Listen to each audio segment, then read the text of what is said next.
Hello there. This is my running and driving e46.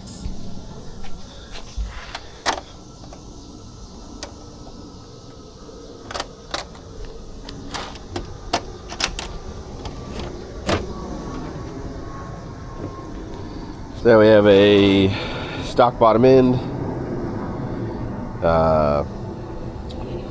Richard Holdner truck plus cam, LS1 intake, Holley 24-pound injectors, LS1 water pump, ICT brackets, BMW power steering pump, truck alternator, AC compressor from the BMW. I extended this line to make it work. We've got a pusher fan, stock radiator, stock fan, bypass the pulse width control, can box under there, Holley is in there, and it's been together for about 2 weeks. I don't know how many of you were following along about my oil pressure issues. So the first block that I put in, I had 2 injectors stick wide open, and that's this block, and it spun this bearing, spun the crank, spun the bearing, the whole 9 yards. Crank destroyed, block destroyed. Well, not destroyed, but it would need serious work to get back up to spec. So I had a buddy give me this block and a crank. It was good. The block needs some work. The piston walls are scored, and it would need honed out at least 5 thousandths minimum. Probably would do 10, but I didn't want to quite do that. Wanted to get the car back together, so I took this block out and pulled it apart, inspected everything. The crank bearing was destroyed, but the block was still in good shape. The journal was not messed up because the bearing did not spin. It still had the tangs on the bearing. Usually when the tangs are gone, that means the bearing spun inside the journal. So let's see this one. This is the one that spun in the first block. So all the material's gone off of there. Both of the tangs are gone. So what I did was, one night I tore it apart.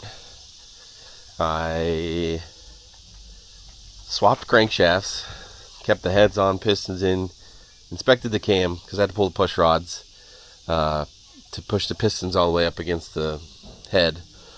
So I did that, inspected the cam. Cam looked good. Tried to clean as much as I could. Put it together, started up, great oil pressure, and then it would drop. After a few miles, it would drop below 20, and then it would start to bounce and fluctuate real bad. So I did an oil change. Did it again.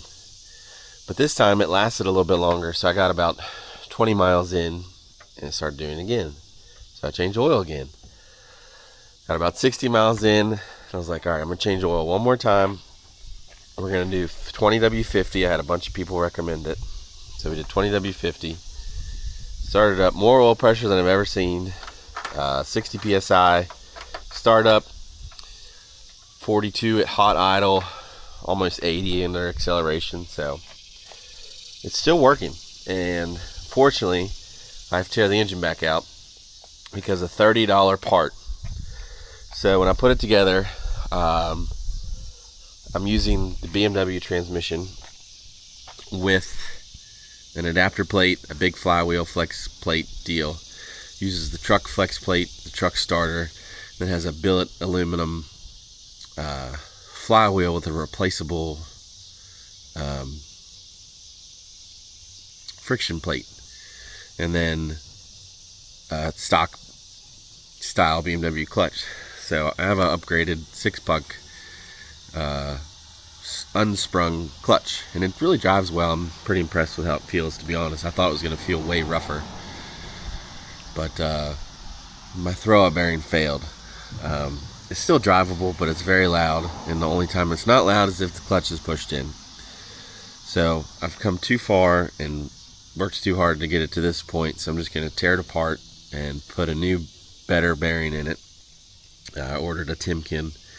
It should be here tomorrow, so it only takes me a few hours to get the engine out with the trans and then to separate it.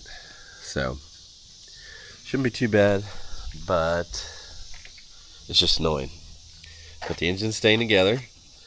I do gotta pull the intake to put the plate on to lift it. But yeah, we're still rocking. Might be doing Drift Nirvana in a couple weeks. We'll see. That's one of the big reasons why I want to do the throwout bearing now, get it knocked out and work out any other issues. So thanks for watching. See you next time.